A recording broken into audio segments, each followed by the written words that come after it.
Давс ба хаван.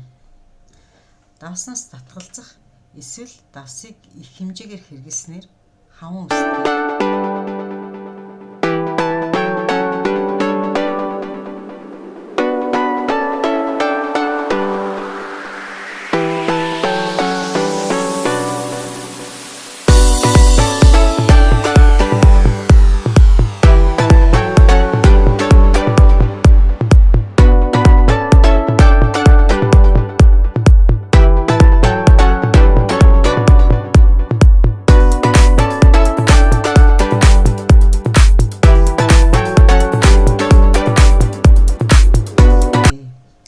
Харин өнөөдөр давсыг бага буюу огт хэрэглэхгүй байснаас үүсэх хавангийн тухай ярилцсанаа.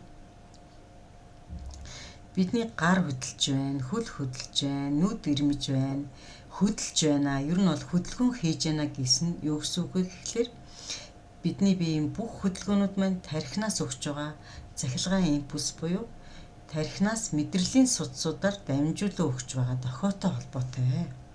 Энэ дохиог натрий болон калийг ашиглан тархинаас бие махбодод өгч байдаг. Огт давс хэрэглэхээ зогсчих юм бол хэсэг хугацааны дараа бидний булчин шүрмэс зангирч татдаг, мөн өвддөг. Мөн түнчлэн биеийн доторх булчинлаг эдэсүүдэд хөнөөл учирнаа. Ялангуяа бидний эрэгтнүүдийн дундаас зүрх хамгийн их булчинлаг эрэгтэнд тооцогддог. Иймээс зүрхний булчингуудын хөдөлгөөн удаашрч зүрх өвдөх, зүрхний цусан хангамж муудах, зүрх судасны дутагдлалд орох гэх мэтчлэн маш сөрөг үр дагаврыг агуулдаг. Бидний эдисийн дотоод орчин натрий хлоридын 0,9 уусмалрахуу, давсрахуу орчинтой байдаг. Давс хэрэглэхгүй эсвэл маш бага хэрэглээд эхлэх юм бол бие махбодны бод давсны цусан хангамж муудаж байгааг ойлгоод биенээс хөлсөөр, шээсээр ямар нэгэн байдлаар шингэнийг адагшлуулахгүй барих гэж зүтгэдэг. Ингэснээр хаван үүсдэг. Иймээс давс огт хэрэглэхгүй байгаа үед бие хавганадаг гэж ойлгоорой.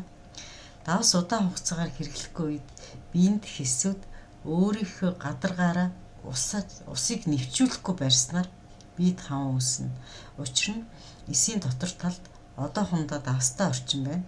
Харин гадна орчинд давс огт орж ирэхгүй байгаа учраас удахгүй кали, натрий, магний гэх мэт бидний хөдөлгөөнд маш хэрэгтэй элементүүд орж ирэх нь зогсонгүй байдалд буюу удаашралтай байдалд орчих гээд байгаа учраас усаа гадагшлуулахгүй бариад байгаа юм аа.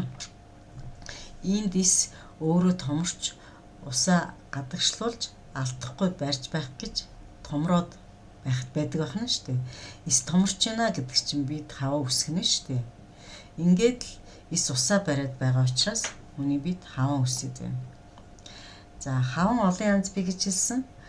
За би дараагийнхаа дугаараараа ус багууж их хэмжээгээр давстай хоол идснээр хаван үүсдэг асуудлыг авч үзнэ.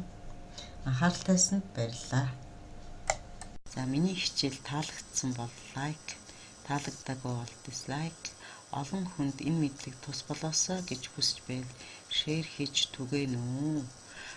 Гойлог оршихуй нууц төслийг санаачлан хэрэгжүүлэгч Монгол данхуудаа жингээ хасах асуудлыг өөр өнцгөөс, зөв өнцгөөс, ойлгомжтой өнцгөөс хүмүүст тайлбарлагч итгэл та нартай хамт байлаа. Миний утас 99 10 58 54